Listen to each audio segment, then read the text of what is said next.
do a quick sound check. Mic check. 1 2 1 2.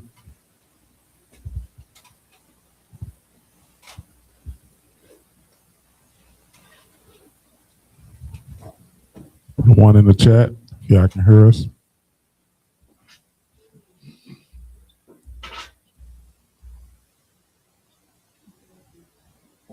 You check yours out.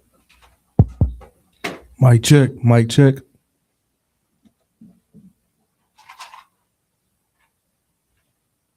All right. I think we good.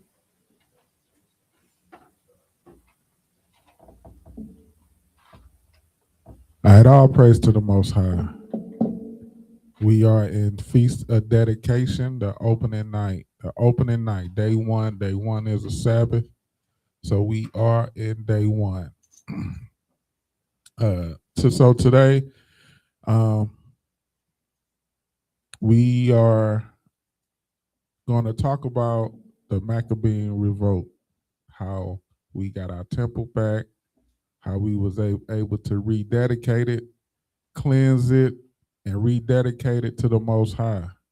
It was a big victory for our people during the Greek captivity. The Greek captivity. This is something that you read in the Apocrypha. So the Bible is made up of the Old Testament, the New Testament, and in between is the Apocrypha. The Apocrypha is where you will find the Greek captivity. That's why in the New Testament, you will always see there's neither Jew nor Greek, because our people were known as Greek or Grecians in the New Testament during the Roman captivity. So you will get that history in the Apocrypha. So that's what we're going to be reading from. But before we jump into it, let's get the reading of the law in Deuteronomy chapter 5. This is the book of Deuteronomy, chapter 5, starting at verse 1.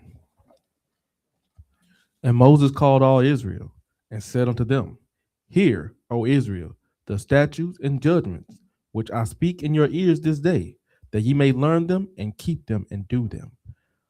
The Lord our God made a covenant with us in Horeb. The Lord made not this covenant with our fathers, but with us, even us, who are all of us here alive this day. The Lord talked with you face to face in the mount of the midst of the fire. I stood between the Lord and you at that time to show you the word of the Lord, for ye were afraid by reason of the fire, and went not up into the mount, saying, I am the Lord thy God, which brought thee out of the land of Egypt from the house of bondage. Thou shalt have no other gods before me. Thou shalt not make thou shalt not make thee any graven image, or any likeness of anything that is in the heaven above, or that is in the earth beneath, or that is in the water beneath the earth. Thou shalt not bow down thyself unto them, nor serve them. For I, the Lord thy God, am a jealous God, visiting the iniquity of the fathers upon the children, unto the third and fourth generation of them that hate me, and showing mercy unto thousands of them that love me and keep my commandments. Thou shalt not take the name of the Lord thy God in vain, for the Lord will not hold him guiltless that taketh his name in vain. Keep the Sabbath day to sanctify it, as the Lord thy God hath commanded thee. 6 days shalt thou labor, and do all thy work. But the seventh day is the Sabbath of the Lord thy God. In it thou shalt not do any work, thou, nor thy son, nor thy daughter, nor thy manservant, nor thy maidservant, nor thine ox, nor thine ass, nor any of thy cattle, nor thy stranger that is within thy gates, that thy manservant and thy maidservant may rest as well as thou. And remember that thou wast a servant in the land of Egypt, and that the Lord thy God brought thee out thence through a mighty hand and by a stretched out arm. Therefore, the Lord thy God commanded thee to keep the Sabbath day. Honor thy father and thy mother, as the Lord thy God commanded thee, that days may be prolonged, and that it may go well with thee in the land which the Lord thy God giveth thee.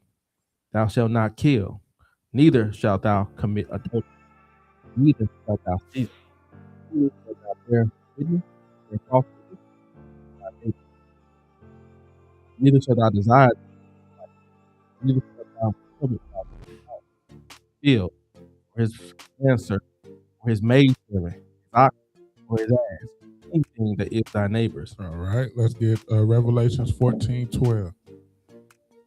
The book of Revelation, chapter 14 and verse 12. Here is the patience of the saints. Here are they that keep the commandments of God and the faith of Jesus. So it's about the commandments and the faith of Christ. All praises to the Most High. All praises. Happy feast of dedication. So today, our feasts are memorials. Memorial, the word memorial means a remembrance. A remembrance. So on our feast days, we go over or remember the works of the Lord. Because all the feast days are about the works of the Lord. So that's what we go do. We go remember the Maccabean Revolt today. So let's open up with talking about learning from our forefathers. Romans 15 and verse 4. The book of Romans, chapter 15 and verse 4.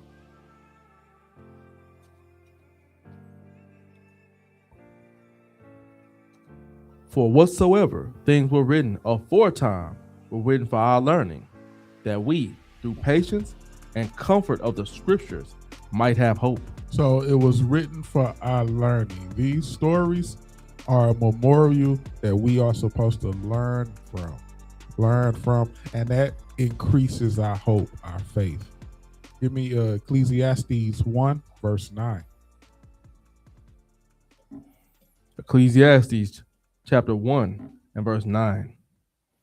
The thing that hath been, it is that which shall be, and that which is done is that which shall be done. And there is no new thing under the sun. There's nothing new under the sun. Why is that? Because God programmed us the same way. The biology of men, the biology of women is the same thing from the beginning. Wicked, righteous. So there is no new thing under the sun. It ain't talking about the technology and all of that. It's talking about the events, how we behave. How we behave. There's no new crisis that people are going through today that no one ever went through thousands of years ago. No new thing under the sun. So let's open up with the prophecy of the Greek captivity. Let's get Daniel chapter 8. So we're going to read a lot of history today. So let's read about the Persian and the Mede. So remember, we had a lot of different world powers, even today. Well, right now, Esau is the world power. But thousands of years, a lot of different races were the world power. They had the Persian and the Medes. They were the world power at one time. And then it switched to Greece. Greece became the world power. And there was a prophecy that the prophet Daniel gave how that was going to happen. So let's read Daniel chapter 8. And we're going to start at verse number 1. Daniel chapter 8 and verse 1. In the 3rd year of the reign of King Belshazzar,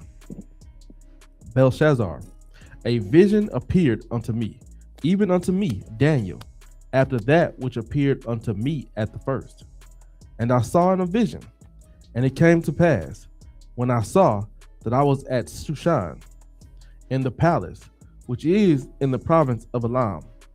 And I saw in a vision and I was by the river of Uleh. Then I lifted up mine eyes and saw, and behold, there stood before the river a ram, which had two horns, and two horns were high, but one was higher than the other, and the higher came up last. So he's describing what he saw. He saw He saw a ram with two horns, and one horn was longer than the other. Verse 4. I saw the ram pushing westward and northward and southward, so that no beast might stand before him. Neither was there any that could deliver out of his hand, but he did according to his will and became great. So this ram became great. He did what it said he did according to his will and became great. Meaning he was moving throughout the lands and conquering the lands.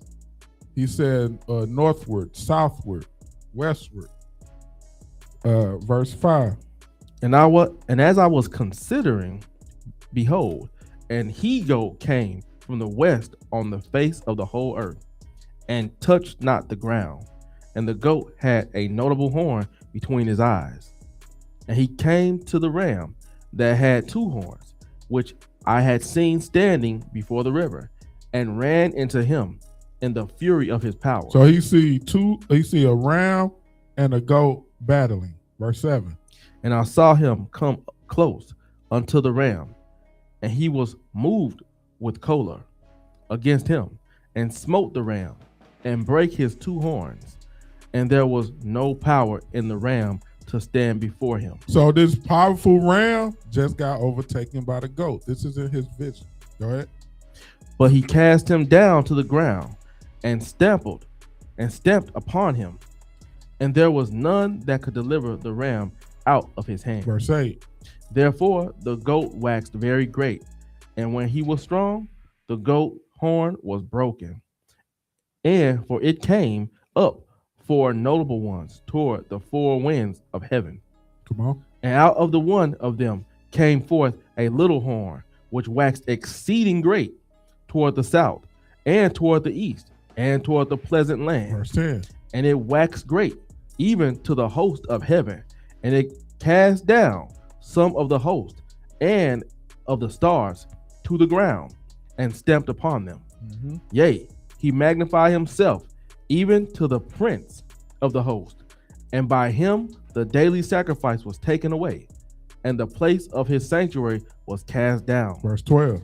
And an host was given him against the daily sacrifice by reason of transgression, and it came and it cast down the truth to the ground, and it practiced and prospered. All right, jump to verse 15.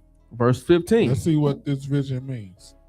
And it came to pass, when I, even I Daniel, had seen the vision and sought for the meaning, then behold, there stood before me as the appearance of a man. Go ahead. So Daniel, he see a man. Go ahead.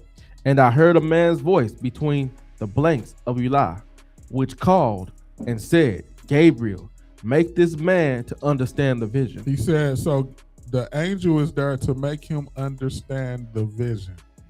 Let's see what it means. Verse 17. So he came near where I stood, and when he came, I was afraid and fell upon my face.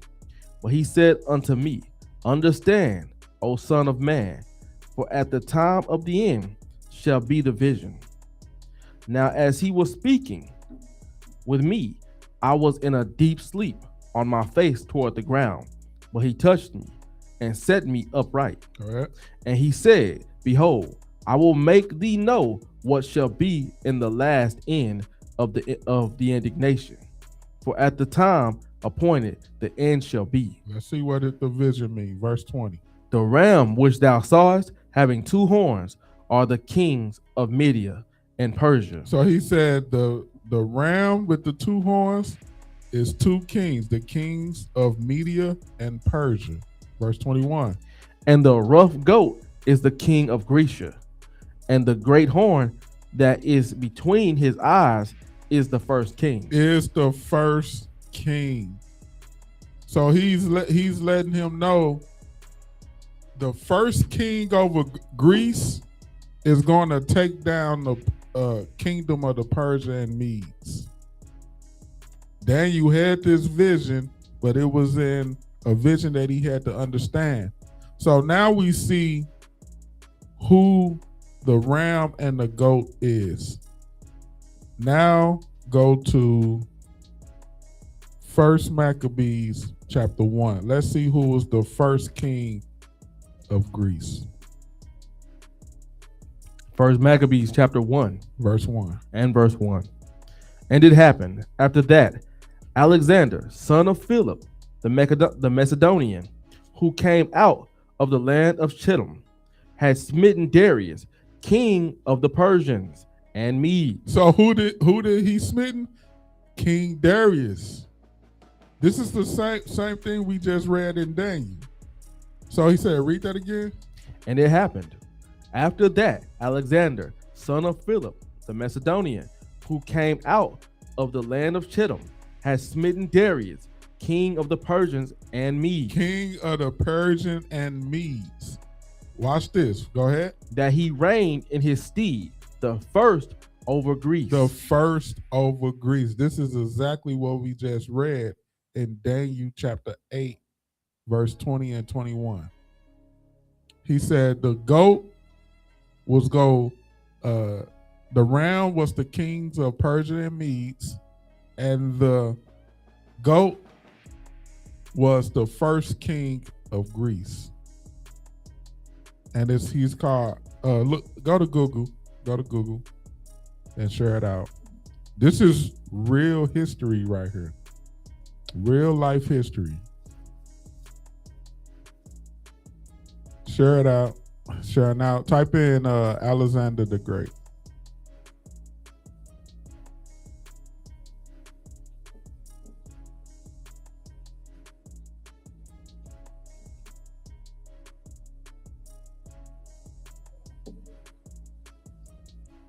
You see that? It say former king of Macedonia. That's literally what we just read. Go to scroll down. Scroll down. Hit that Wikipedia.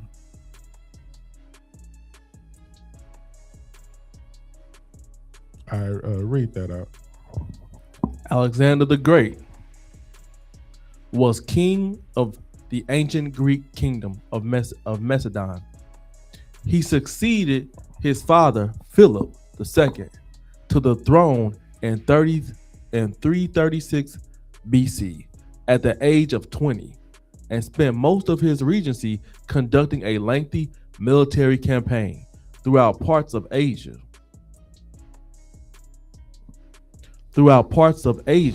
And Egypt.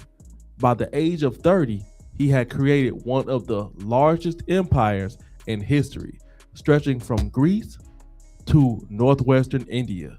He was undefeated in battle and is widely considered to be one of history's greatest and most successful military commanders. All right. Great. What was his father's name?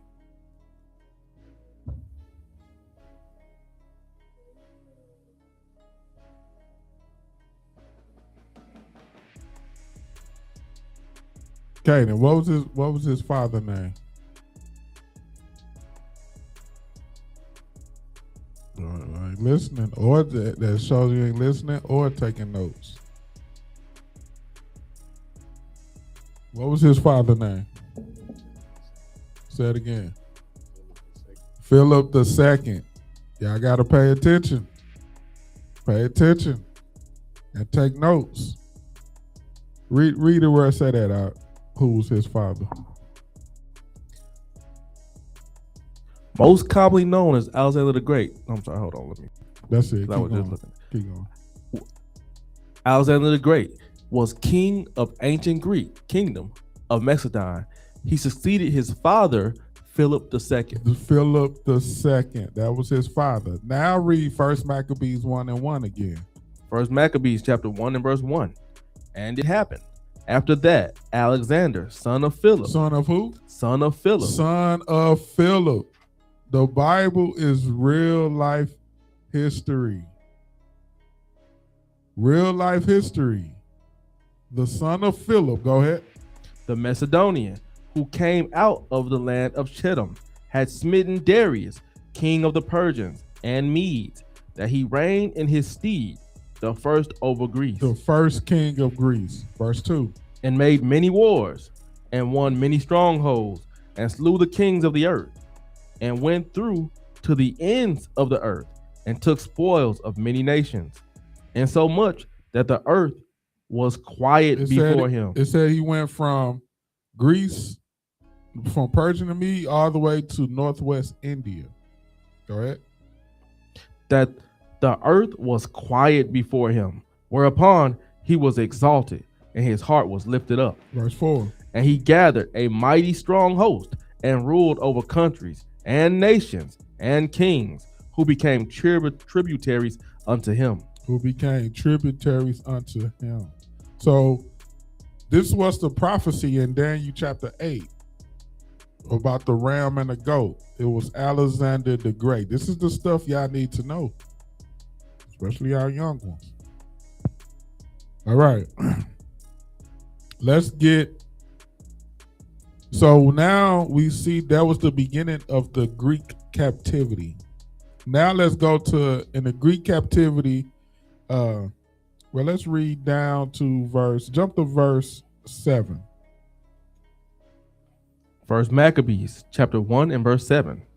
So Alexander reigned 12 years and then died. So he got 12 years. So he started at 20, died at 32. Go ahead. And his servants bear rule, every one in his place. Go ahead. And after his death, they all put crowns upon themselves. So did their sons after them many years. And evils were multiplied in the earth. Go ahead. And there came out of them a wicked root. A wicked root who? Antiochus, surnamed Ephanius, son of Antiochus, the king, who had been a hostage at Rome, and he reigned in the 137th year of the kingdom of the Greeks. So now Antiochus is in rule. Antiochus, verse 11. In those days went there out Israel wicked men, who persuaded many, saying, let us go and make a covenant with the heathen that are round about us. For since we departed from them, we have had much sorrow. So now we got Antiochus, he's in rulership. Antiochus is in rulership. Let's see what happened during the time of Antiochus. What did Antiochus do to the Israelites? Now let's go to First Maccabees chapter 1. Let's jump down to verse 20. First Maccabees chapter 1 and verse 20. And after that Antiochus had smitten Egypt, he returned again in the 143rd year, and went up against Israel and Jerusalem with great multitudes. So now he just conquered Egypt. Now he's coming for Jerusalem, coming for Israel. Verse 21. And entered proudly into the sanctuary. So now he's coming into our sanctuary. He's coming into our temple. Go ahead. And took away the golden altar and the candlestick of light and all the vessels thereof, and the tables of the shewbread and the pouring vessels and the vials and the censers of gold and the veil and the crowns and the golden ornaments that were before the temple, all which he pulled off. He pulled all our stuff down, came in there and just started messing up our temple. Verse 23. He took also the silver and the gold and the precious vessels. Also he took the hidden treasures which he found. And when he had taken all away, he went into his own land, having made a great massacre and spoken very proudly. Go ahead. Therefore there was a great mourning in Israel in every place where they were. So not only did he mess up our sanctuary and our temple, he also killed a lot of us. He killed a lot of us. It said it was a great massacre. Come on. So that the princes and elders mourned, the virgins and young men were made feeble, and the beauty of woman was changed. 27. Every bridegroom took up lamentation, and she that sat in the marriage chambers was in heaviness. The land also was moved for the inhabitants thereof, and all the house of Jacob was covered with confusion. With confusion. We was tore up. We just lost our sanctuary. This is how we worship God, with our sacrifices. He just stopped us from worshiping our Father, offering sacrifice and offerings for our sins. That was big for us. How do we sacrifice for our sins now? That's big. Go to 2 Maccabees chapter 5 and start at 11. 2 Maccabees chapter 5 and verse 11. Now when this that was done came to the king's car, he thought that he thought that Judea had revolted. Whereupon, removing out of Egypt in a furious mind, he took the city by force of arms, and commanded his men of war not to spare such as they met, and to slay such as went up upon the house. He said, don't spare nobody. Kill anybody you come across. Go ahead. Thus there was killing of young men, of young and old, making away of men, women, and children, slaying of virgins and infants. He killing all our people. This is still Antiochus. Verse 14. There were destroyed within the space of 3 whole days 80,000, whereof 40,000 were slain in the conflict. Remember, they said it was a massacre. This is a precept where we getting the numbers. We getting the exact numbers. Go ahead. And no fewer sold than slain. Verse 15. Yet was he not content with this, but presumed to go into the most holy temple of all the world, Menelaus, that traitor to the laws and to his own country, being his guide. So it was an Israelite helping them. Menelaus, he was helping them. Verse 16. And taking the holy vessels with polluted hands and with profane hands, pulling down the things that were dedicated by other kings to the augmentation and glory and honor of the place, he gave them away. Came down and pulled down all our stuff that we dedicated.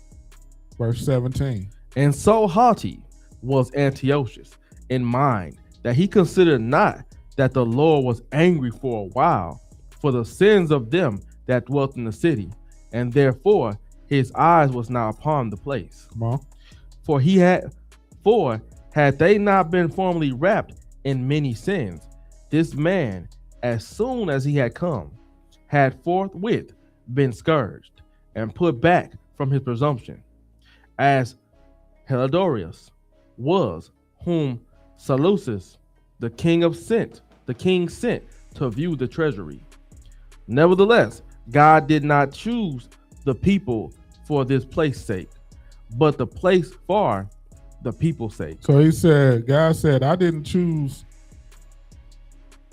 the people for this place. I chose this place for the people. Verse 20. And therefore the place itself that was partaker with them of the adversity that happened to the nation did afterward communicate in the benefit sent from the Lord. And as it was forsaken in the wrath of the Almighty, so again, the great Lord being reconciled, it was set up with all glory. It was set up with all glory. So Antiochus came down and just messed up and polluted our temple. Now, since he ripped everything that we put in there down, what did he set up? So let's go back to 1 Maccabees chapter 1 and start at 41. 1 Maccabees chapter 1 and verse 41. Moreover, King Antiochus wrote to his whole kingdom that all should be one people. So now, since he took over Israel, Jerusalem, now he's saying, hey, we should be one people now. We should all be one people. Go ahead. And everyone should leave his laws. And everyone should leave his laws. This is what's going on now. Except in this captivity, we have no history of our own religion. We have no history of our own laws. So now we just follow the laws of whatever land we in. We just follow the customs of whatever land we in and serve their gods. Wasn't that a curse?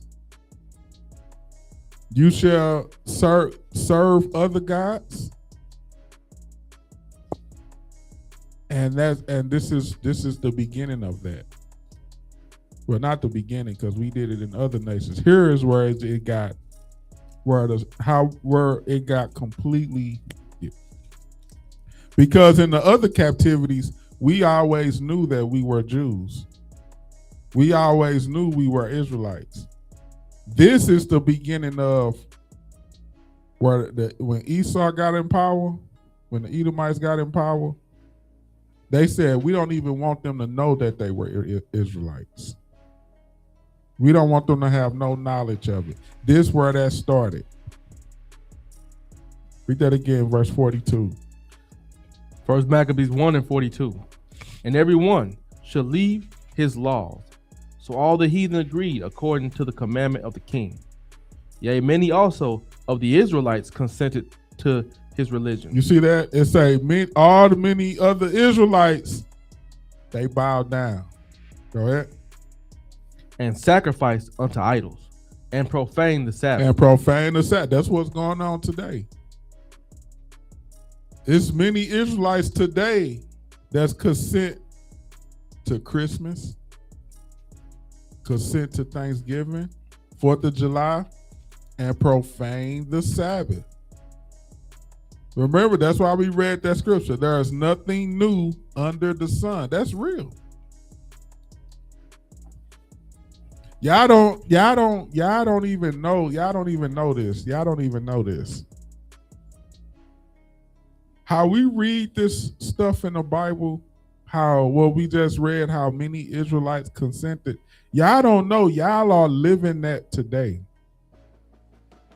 And don't even realize how y'all living today. This is how the Israelites was living this back in the day. But they witnessed at this time, they did it by murder, rape, rob, and murder. And they was witness. But imagine 50, 60, 70 years after this. The people who witnessed, they dead now. Now it's the grandchildren. Now they growing up. They not doing the laws. They doing what Antiochus set up 50, 60, 70, 80 years ago. They have no idea about keeping the Sabbath holy. About Feast of Tabernacles. Honor thy father. They didn't have nothing. No knowledge of that. All they know is what Antiochus set up 50, 70, 80 years ago. Guess what? That's us today. That's us today. Remember, they did it to our people when they got off the slave ships. Rape, robbed, and murdered. It was a massacre. 200 million of us died before even making it on the slave ships, before even making it over. Rape, rob, and murder. And then here we go, 200, 300 years later, we doing what they set up, Christmas, Easter. Y'all don't even realize, and y'all reading the same story that y'all living right now. That's how we know we the same people. During Christmas and got our children sitting on white man laps with a bird talking about what they want for Christmas and flying reindeer. And our people is, think about how crazy people is to be celebrating this stuff. Huh? To even entertain it. reindeer and trees and overweight fat men coming down your chimney, yeah, leaving food in your house, eating. Yeah, telling your kids, putting out some chocolate chip cookies. Situations that in any other time of year would be considered a crime. Right, breaking and entering and leaving stuff.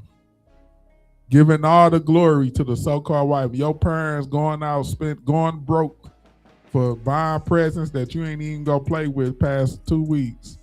Going broke for y'all to give all the credit to a white man. Well, Esau is crafty. Crafty. To give all the credit to a so-called white man that delivered all this stuff in one night. And now, I see it. All the Christmas sales, all the Christmas movies is out. The Christmas spirit is going. Even the bums is begging for money with the Christmas spirit. Play with Christmas. is leading a beggar's life. The Christmas spirit. It's crazy. Y'all don't even realize the stuff that we reading. Y'all are living it today. Y'all living it today. Read it again, verse 43. First Maccabees chapter 1 and verse 43. Yea, many also of the Israelites consented to his religion and sacrificed unto idols and profaned the Sabbath. People think, we not sacrificing stuff to idols. Well, you having fellowship. Remember, you can't sit at the Lord's table and have fellowship with devils. Yeah, and the Christmas tree is an idol. Yeah, it's an altar. It's an idol. Yeah, it's represent. That's why the Most High said what He said. It don't move. Read for 44. For the king has sent letters by messengers unto Jerusalem and the cities of Judea that they should follow the strange laws of the land. The strange laws of the land. It's strange. A flying reindeer. Elves making toys in one night. Toys for everybody in the world in one night. The Christmas list. And we lie to our children, teaching them the same stuff. And y'all know Christmas is the favorite time of the year for almost everybody. Almost everybody. They'll tell you, this is my favorite time of the year. Favorite time. It's crazy. 45. And forbid burnt offerings and sacrifice and drink offerings in the temple, and that they should profane the Sabbath and festival days. And the feast day. Profane the Sabbath and the feast days. And what else? And polluted the sanctuary and holy people. And what they do, verse 47. Set up altars and groves and chapels of idols and sacrifice swine's flesh and unclean beasts. So now they even took their own altars and their own altars to their gods and put it in our temple. Now they got swine's blood, unclean animals that they sacrificing in our holy temple. Verse 48. That they should also leave their children uncircumcised. That's a commandment for us. You got to be circumcised on the 8th day. They said, nah, don't do that. Go ahead. And make their souls abominable with all manner of uncleanness and profanation. And now y'all can eat anything. This sounds like Christianity. Eat anything. God said you can eat all animals. It's clean now. Verse 49. To the end they might forget the law. So the reason was to forget the laws. And it worked. It worked. It worked so good. Our people, I don't even think they even said the word commandment in church. All the years I've been in church, I never heard them say commandment or law. Statutes. They never said that. It's like they skipped over those scriptures. And why was that? Because they wanted us to forget the law. Verse 50. And whosoever would not do according to the commandment of the king, Whoever didn't follow the commandment of the king, what's going to happen? he said he should die. They killed you. They forced you to not keep God's laws and profane our temple. So he replaced our laws with pagans, with paganism, and messed up our temple and our sanctuary. So now let's talk about Mattathias. So we had some people, some Israelites, they was seeing this, they was living through this. And they were so much for God that they was pissed. They couldn't take it no more. This is how we are today. Like when you find out the truth, you just pissed. Like you mostly, right now it's not even, our people, it's so bad that our people is not even forced to do it no more. They voluntarily doing it now. That's why Israelites today are pissed.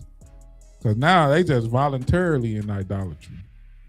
But back then, we had a family that they was pissed. Let's read about them. Chapter 2, verse 1. First Maccabees chapter 2 and verse 1. In those days arose Mattathias, the son of John, the son of Simeon, a priest of the sons of Joab, from Jerusalem, and dwelt in Modin. He had 5 sons. So Mattathias had 5 sons. Go ahead. Johanan, called Caddis, Simon, called Thassi, Judas, who was called Maccabeus, Eleazar, called Avaron, and Jonathan, whose surname was Aphas. So these were his 5 sons of Mattathias. Let's see how Mattathias felt about all of this. Verse 6. And when he saw the blasphemies that were committed in Judah and Jerusalem, when he seen this, verse 7, he said, Woe is me. He said, Woe is me, I'll be damned. Go ahead. Wherefore was I born to see this misery of my people? He said, I was born to see this. Go ahead. And of the holy city, and to dwell there when it was delivered into the hand of the enemy, and the sanctuary into the hand of strangers. He said, our temple was in the hand of heathens. Go ahead. Her temple is become as a man without glory. Her glorious vessels are carried away into captivity. Her infants are slain in the streets. Her young men with the sword of the enemy. Jump to verse 12. Verse 12. And behold, our sanctuary, even our beauty and our glory, is laid waste, and the Gentiles have profaned it. And the Gentiles have profaned it. They don't care about God. They don't give a damn about the God of Israel and what's holy to him. They don't give a damn. But yet they supposed to teach us about God.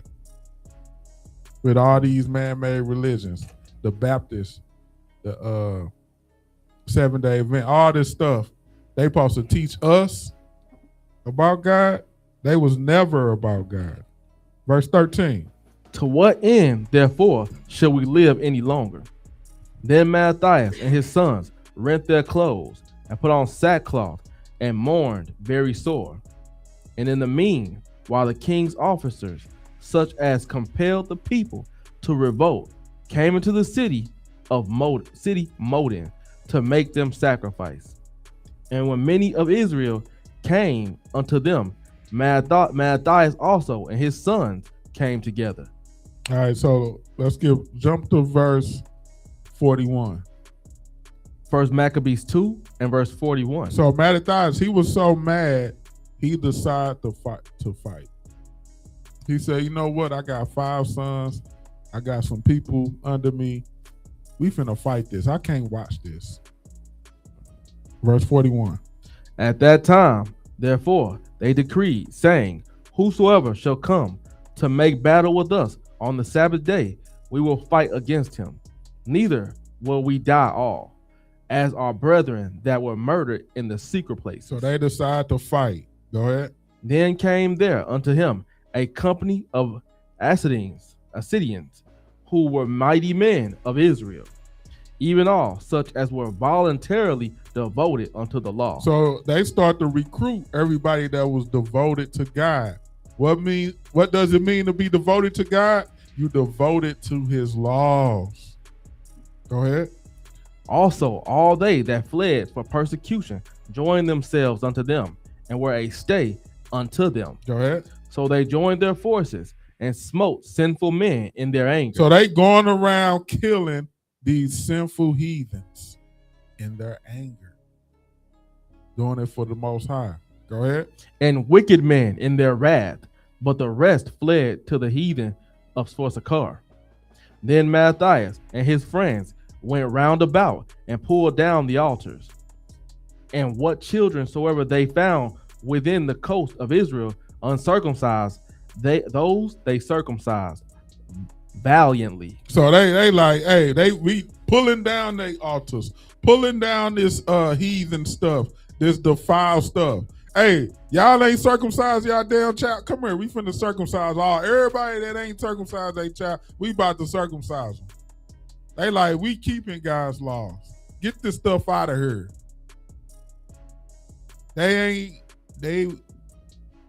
These are forefathers. It say oppression make a wise man mad. You can't just watch this and just let it go on. Go ahead. They pursued also after the proud men, and the work prospered in their hand. So they recovered the law out of the hand of the Gentiles and out of the hand of the kings. Neither suffered they the sinner to triumph. Go ahead. Now, when the time drew near that Matthias should die, he said unto his sons. So Matthias about to die. So they been doing this. So now he about to die. Go ahead. Now hath pride and rebuke gotten strength, and the time of destruction, and the wrath of indignation. Now therefore, my sons, be ye zealous of the law. Be zealous for the law. He said, be zealous, have that desire for the law, for God's laws. Fight for it. Keep it. Don't let them make you break it. Go ahead. And give your lives for the covenant of your fathers. Call to remembrance what acts our fathers did in their time. So shall ye receive great honor and an everlasting name. It's an everlasting name. And that's true. They have an everlasting name so much that we're reading about it. Jump to verse 64. First Maccabees 2 and verse 64. Wherefore, my sons, be valiant and show yourselves men in the behalf of the law. That's how you show yourself a man on the behalf of the law. Only men, real men and real women can keep God's laws when there's so much wickedness going around you. It's a hard thing. You got to be real strong to still keep God's laws with 95% of the people around you is breaking it and having the time of their life sinning in sin. Not knowing that it's causing trauma, it's murder, fornication, all type of stuff that's going on. But in their mind, it's fun. It's sin. Not knowing what it's doing to you and your legacy. Legacy is tore up because of sin. So he said, it takes real men, it takes strong men and women to be able to keep God's laws in this wicked world. That's why it's not going to be a lot of people to make it to the kingdom. It's not going to be a lot of people to make it to the kingdom. Y'all think it is. It's not. It's not. Where we at?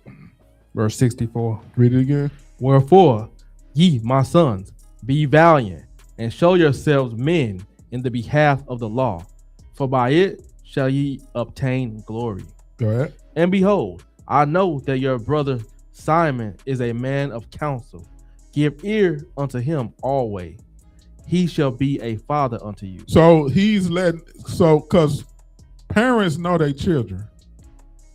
So he's giving them instruction and putting all the specific children of things. So brother Simon, he's a man of counsel. He got the spirit of counsel. Listen to him. Go ahead. As for Judas Maccabee, he hath been mighty and strong, even from his youth up. Let him be your captain and fight the battle of the people. He said, hey, he is mighty. He is mighty. All his sons, all of them had the spirit of God, but all of them was known for one.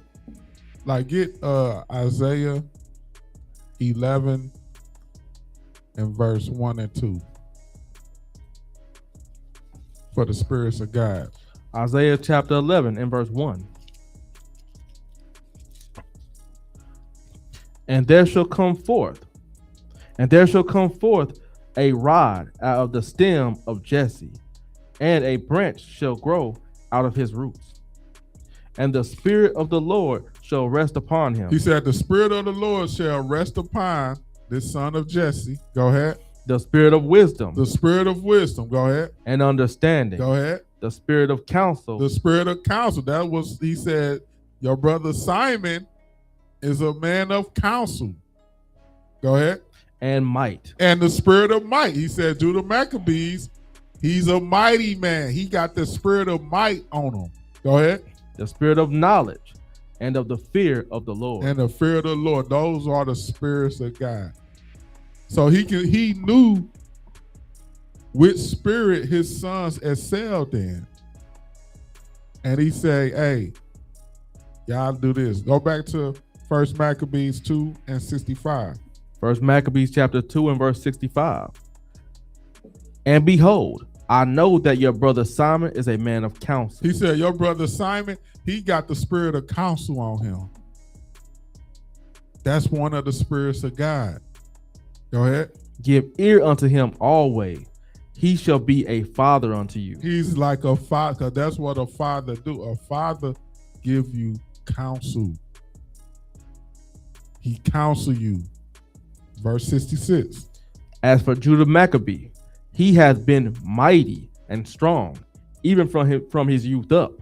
Let him be your captain and fight the battle of the people. Judah Maccabees, the spirit of God he had was the spirit of might. He had the spirit of might. He said he gonna be the captain and he gonna be the one to teach y'all how to battle, to lead y'all into battle. Go ahead. Take also unto you all those that observe the law, and avenge ye the wrong of your people. Recompense fully the heathen, and take heed to the commandment of the law. And take heed to the commandment of the law. Go ahead.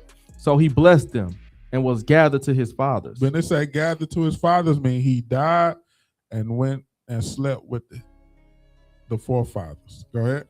And he died in the 146th year, and his sons buried him in the sepulchre of his fathers at Modin, and all Israel made great lamentation for him. So Mattathias was a great man. So now his sons got their instructions. Judah Maccabees was the captain, but Simon was the father, the counselor. Let's see what happened. Go to chapter 3, verse 1. 1 Maccabees chapter 3 and verse 1. Then his sons, Judas, called Maccabeus, rose up in his stead, and all his brethren helped him. And so did all they that held with his father. And they fought with cheerfulness the battle of Israel. So now, because remember, he said Maccabees, he's the captain. He's the one that's going to lead y'all in battle. So now he started calling the shots. Verse 3. So he got his people great honor and put on a breastplate as a giant and girt his warlike harness about him and made battles, protecting the host with his sword. He led them in battles, winning battles. Verse 4. In his acts was he like a lion. He was like a lion. A lion is the king of the jungle. Go ahead. And like a lion's whelp, roaring for his prey. Go ahead. For he pursued the wicked and sought them out and burnt up those that vexed his people. He was doing the same. He was leading the people in battles the same way his daddy was. He picked up exactly where his father left off. Go ahead. Wherefore the wicked shrunk for fear of him, and all the workers of iniquity were troubled, because salvation prospered in his hand. Salvation. Go ahead. He grieved also many kings, and made Jacob glad with his acts. Jacob is Israel. Go ahead. And his memorial is blessed forever. His memorial is what? His remembrance is blessed forever. How? In Feast of Dedication. Feast of Dedication. It's a memorial. Verse 8. Moreover, he went through the cities of Judah, destroying the ungodly out of them, and turning away wrath from Israel. That's right. Verse 9. So that he was renowned unto the utmost part of the earth, and he received unto him such as were ready to perish. He received them that was ready to perish, mean everybody was joining his team that was ready to die for it. They like, look, I'm joining your team and I'm ready to die for this. Let's go. Let's go. Go to verse 10. So now he's finna start defeating a lot of the heathen generals, a lot of the heathen captain, people that was good in battles. So let's look at the first one, verse 10. Then Apollonius, go ahead, gathered the Gentiles together and a great host out of Samaria to fight against Israel. Which thing, when Judas perceived, he went forth to meet him. And so he smote him and slew him. Many also fell down slain, but the rest fled. So you see that? So every time a heathen general stepped up, like, hey, we gotta get this Judah Maccabee, we gotta kill them. So he gathered a bunch of Gentiles, made his own team, went to fight against them. Judah Maccabees and his team laid them down. Jump to verse 13. Verse 13. Now when Saron, So Saron, he's another heathen. He like, hey man, we got to get this dude. Go ahead. a prince of the army of Syria, heard say that Jews had gathered unto him a multitude and company of the faithful to go out with him to war, he said, I will get me a name and honor in the kingdom, for I will go fight with Judas and them that are with him, who despise the king's commandment. So now he's like, I'm gonna give me a name and go get these people. Jump to verse 21. Let's see what happened. Verse 21. But we fight for our lives and our laws, wherefore the Lord himself will overthrow them before our faces. And as for you, be ye not afraid of them. Now as soon as he had left off speaking, he leaped suddenly upon them. And so Saron and his host was overthrown before him. Now he didn't kill Saron. Saron, hey, everybody that stepped up against Judah Maccabees, he laying them down. He ain't playing with these heathens. Go ahead. And they pursued them from the going down of Bethron unto the plain. So he was killing them and they was running. And Mattathias and our army chased them. Like, nah, y'all not getting away. We gonna keep laying y'all down. Go ahead. Where were slain about 800 men of them. Go ahead. And the residue fled into the land of the Philistines. Then began the fear of Judas and his brethren. Now the heathens get scared. He like, man, every time everybody try to gather an army against them, he land them down. Now they scared. Go ahead. And exceeding great dread to fall upon the nations round about them. And so much as his fame came unto the king, and all nations talked of the battles of Judah. And all the nations talking. They don't know what to do. Let's look at the next battle.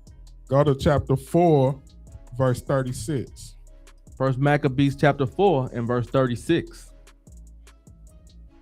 Then said Judas and his brethren, behold, our enemies are discomfited. Let us go up to cleanse and dedicate the sanctuary. So Judah Maccabees, he like, man, these heathens, they scared of us. They discomforted. They not comfortable just coming to us no more. He said, you know what? Let's go get our temple back. Because remember, they tore our temple down. They put all the righteous stuff down, put up all they heathen stuff. So now that Judah Maccabees got them on the run, he like, let's go get our temple back. Now he see the opportunity to go get the temple back. Read that again. First Maccabees chapter 4 and verse 36. Then said Judas and his brethren, behold, our enemies are discomfited. Let us go up to cleanse and dedicate the sanctuary. Let's go cleanse and dedicate the temple that they defiled. Go ahead. Upon this, all the hosts assembled themselves together and went up into Mount Sion. And when they saw the sanctuary desolate, and the altar profaned, and the gates burned up, and the shrubs growing in the courts, as in a forest. It say the sanctuary was looking horrible. It say desolate. The weeds was growing all over it. It said it looked like a forest. Go ahead. Or in one of the mountains, yea, and the priests' chambers pulled down. Go ahead. They rent their clothes and made great lamentation. They was so sad. A great lamentation means they did a loud cry. They did a loud cry. They seen their sanctuary, was like, what the hell is this? This is where they worship God at. And they seen it. They made a great lamentation. Go ahead.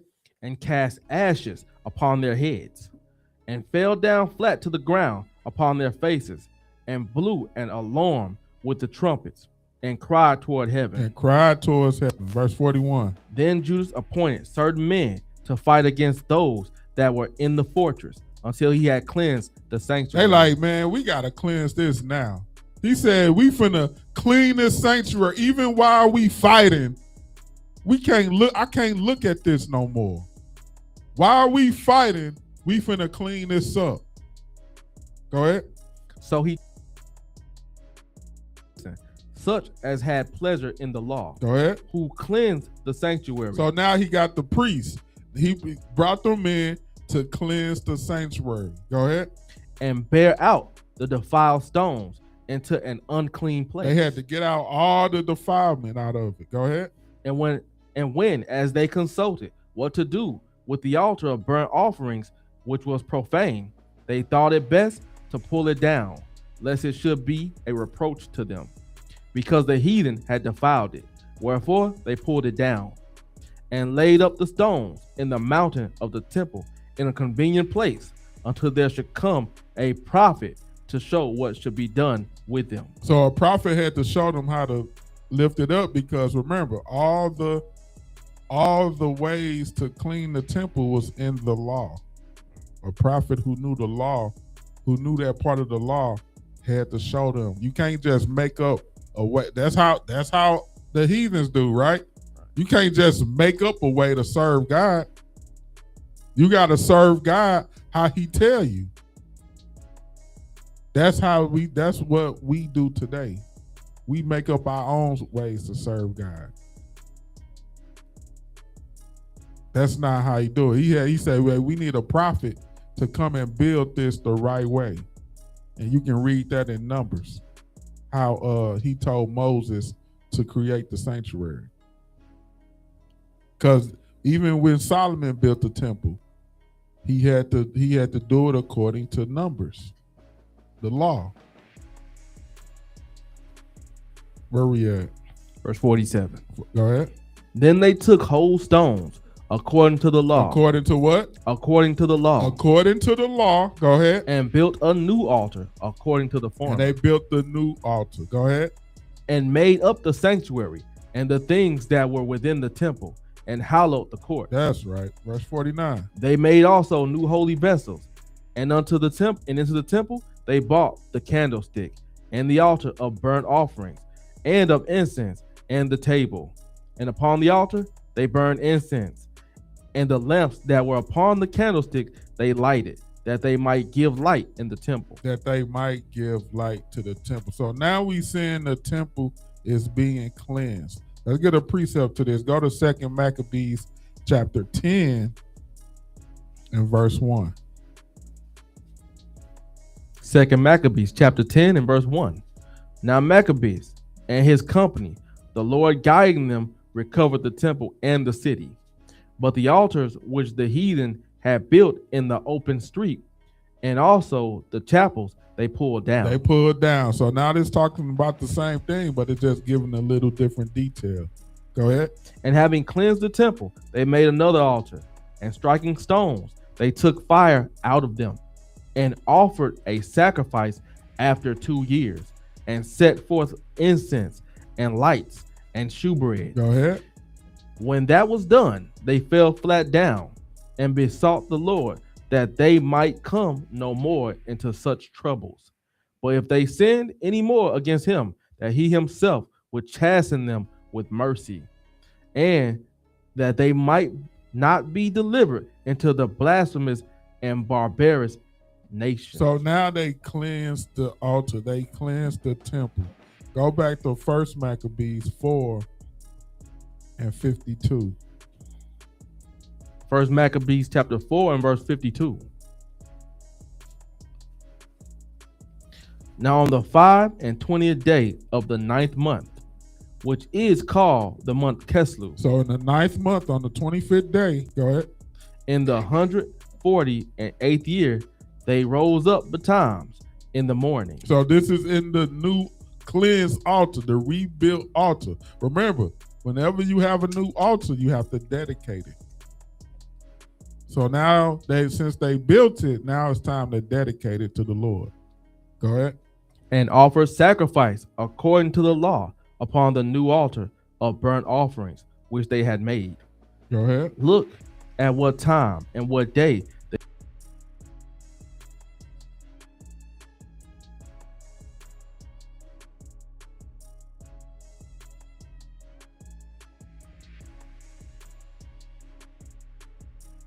by dedicating the new altar.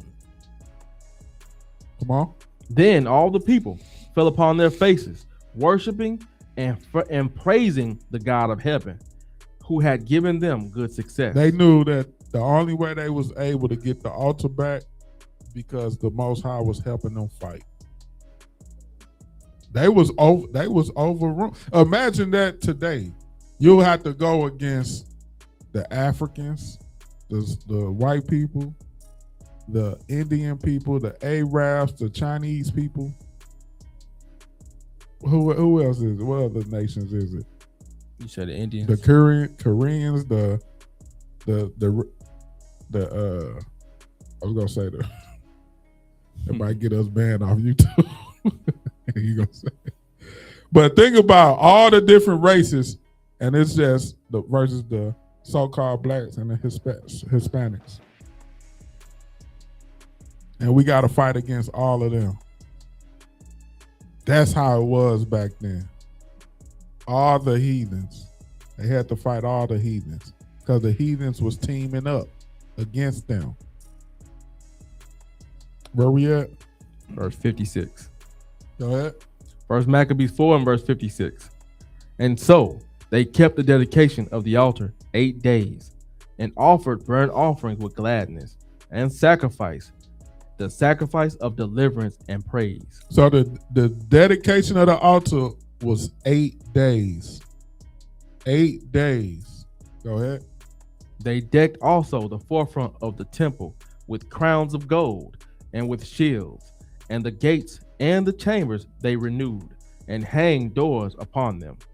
Thus was there very great gladness among the people, for that the reproach of the heathen was put away. That reproach of the heathen was gone.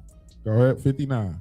Moreover, Judas and his brethren, with the whole congregation of Israel, ordained that the days of the dedication of the altar should be kept in their season from year to year. So now we see the days, the feast of dedication being ordained. Now we see the feast of dedication being ordained, kept year to year. When? Go ahead. By the space of 8 days. It's 8 days. Go ahead. From the 5 and 20th day. From the 25th day. Go ahead. Of the month Keslu. Of the 9th month. Go ahead. With mirth and gladness. With mirth and gladness. With mirth and gladness. So now we see that it was ordained. It was when we had to fight to get our temple back, led by our forefather Judah Maccabees and his father Mattathias. Go to Second Maccabees. Go back to Second Maccabees chapter 10.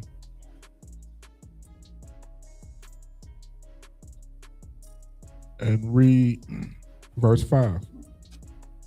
Second Maccabees chapter 10 and verse 5. And they kept the 8 days with gladness, as in the Feast of Tabernacles. So it's like tabernacles. They did it. They said we kept the Feast of Dedication should be kept as tabernacles, meaning the way we do it. The 8 days, the first day is a Sabbath, the last day is a Sabbath. So the same way we do tabernacles, it's the same way we do dedication. Read that part again. And they kept the 8 days with gladness, as in the Feast of the Tabernacles. Go ahead. Remembering that not long before they had held the Feast of the Tabernacles, when as they wandered in the mountains and dens like beasts. Verse 7. Therefore they bare branches and fair boughs and palms also, and sang psalms unto him that had given them good success in cleansing his place. Come on. They ordained also by a common statute and decree that every year those days should be kept of the whole nation of the Jews. That day, when is that? The 25th of the 9th month for 8 days. Go ahead. And this was the end of Antiochus. This was the end of Antiochus. They got rid of Antiochus and his wickedness. This was the end of Antiochus. Go ahead. Called Epiphanes. Verse 10. Now when we declare the acts of Antiochus, Eupator, who was the son of this wicked man, gathering briefly the calamities of the wars. So this is where Feast of Dedication comes from. It's for us to remember this, how we got our sanctuary back. But the most important part was how God was fighting with them. How God was fighting with them. Let's show that in because remember, Mattathias started gathering people who did what? It was zealous for the law, who was keeping God's laws. That's them the people that you need on your team. Why? Because those are the people that God are with. Let's prove that. Give me Leviticus chapter 26. Leviticus 26.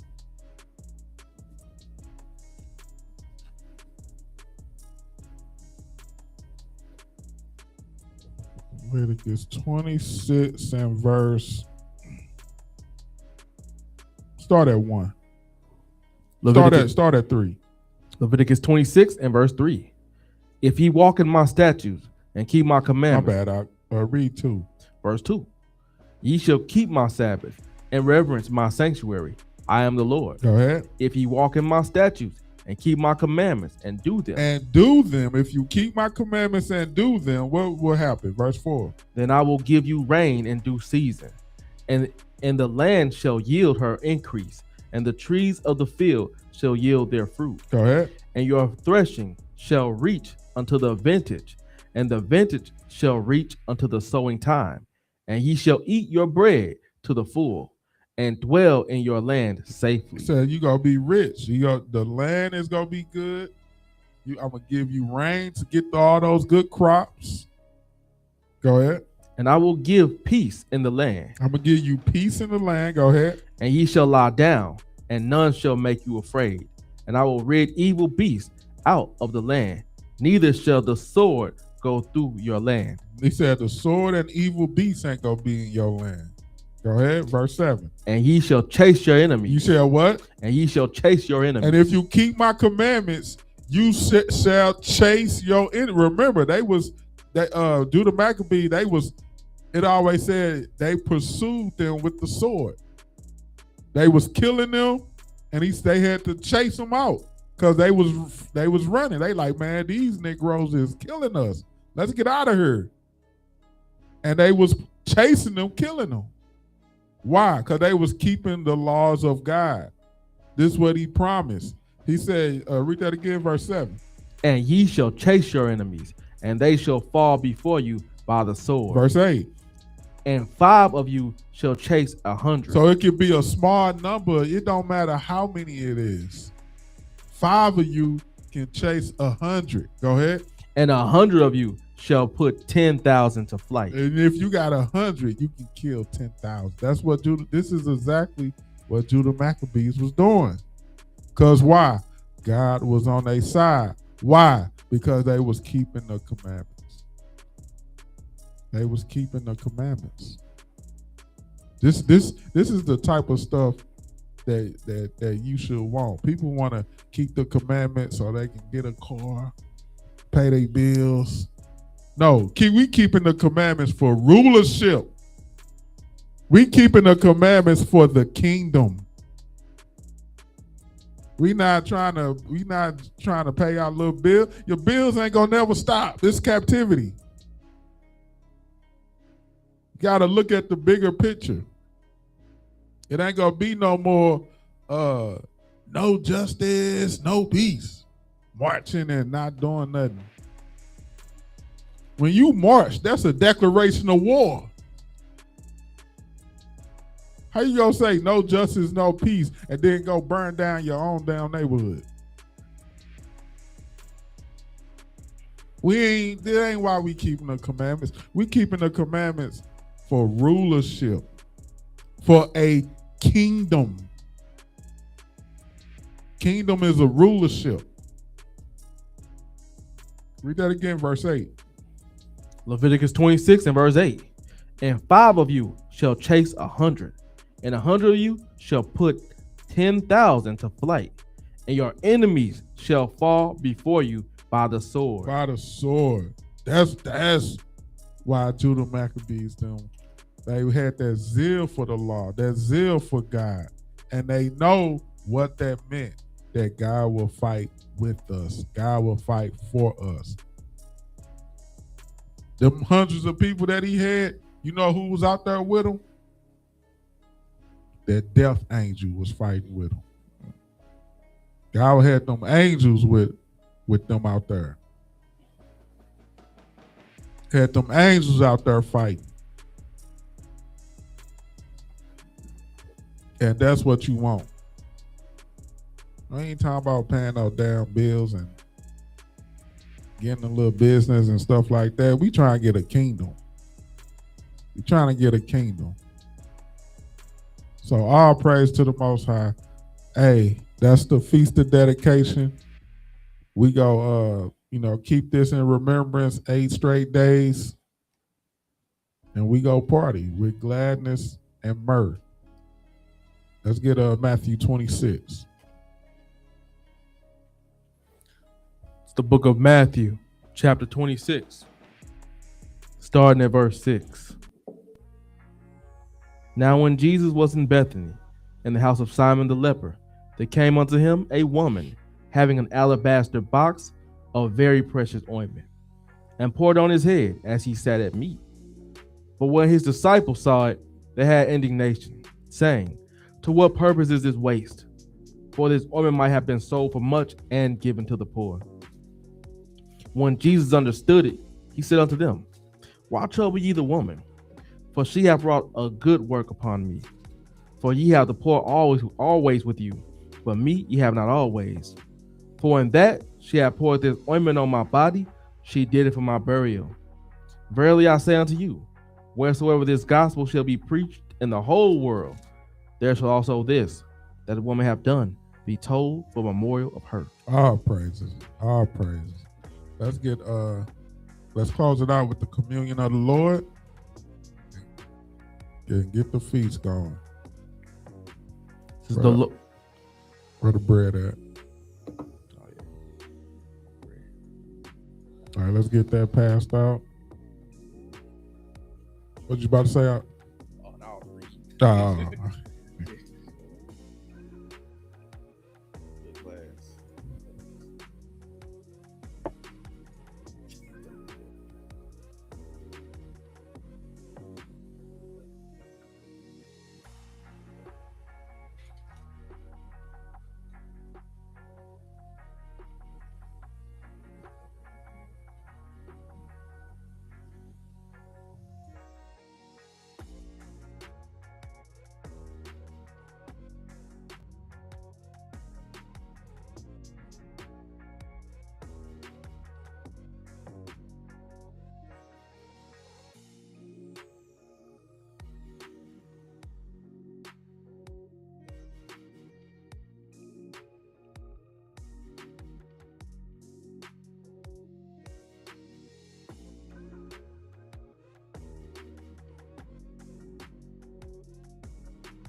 All right, we're back to get the Lord's communion.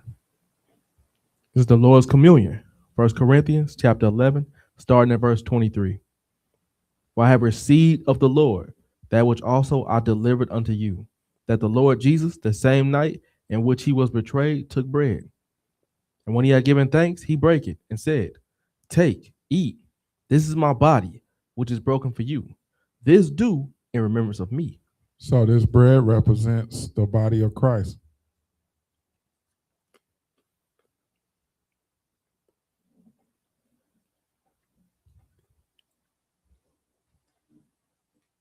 Verse 25. After the same manner also, he took the cup when he had supped, saying, This cup is the New Testament in my blood. This do ye as oft as ye drink it in remembrance of me. This represents the new covenant, New Testament.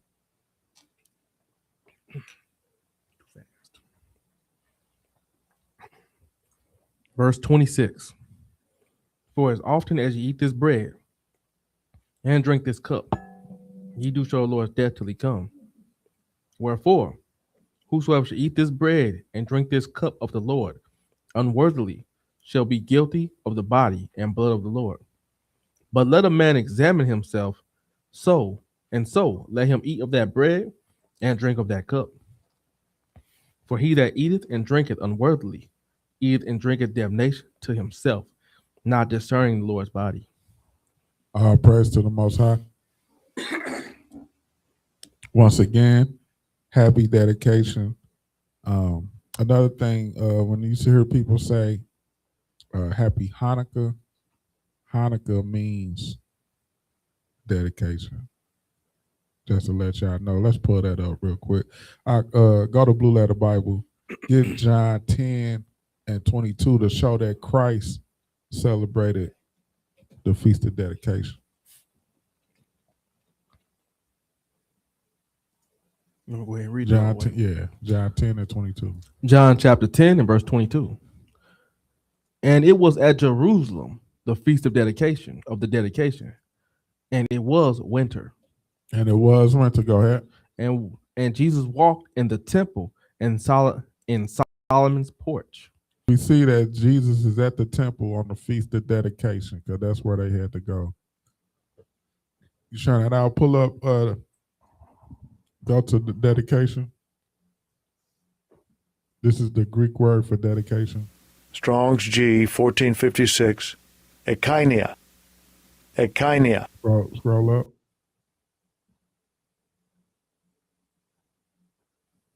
Where's it spelled there? Yeah, you heard. Do the pronunciation again.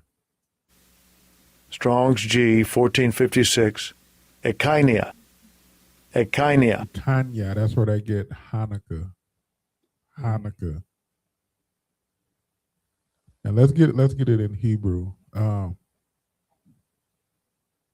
Go to type in dedication. Let's get one of the scripts. Let's get the Hebrew word.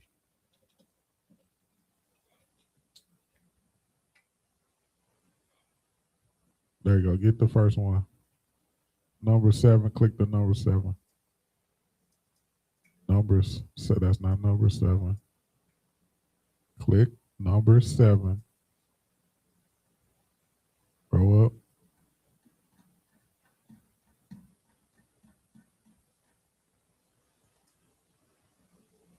Verse 34.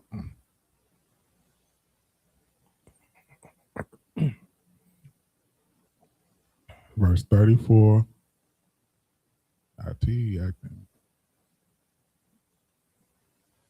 What's that, 34? Oh, 84, my bad. Go ahead.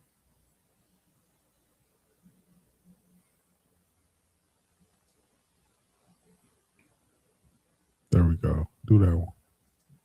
Strong's H 2598. Chanukah. Chanukah. Hanukkah. So dedication in the Hebrew is Hanukkah. So y'all might hear some people say happy Hanukkah. They saying happy dedication. That's what dedication means. Dedication means Hanukkah. So that's Hanukkah is the Hebrew word for dedication. Just to know that. All right, so once again, all praises to the Most High, the God of Abraham, Isaac, and Jacob, the God of Israel. Hey, make sure you do these feast days. It's better doing Hanukkah than doing Christmas at this time. At this time, you're doing something for the Most High. So, hey, keep striving in the commandments. Happy Feast of Dedication, Day 1, and Shalom.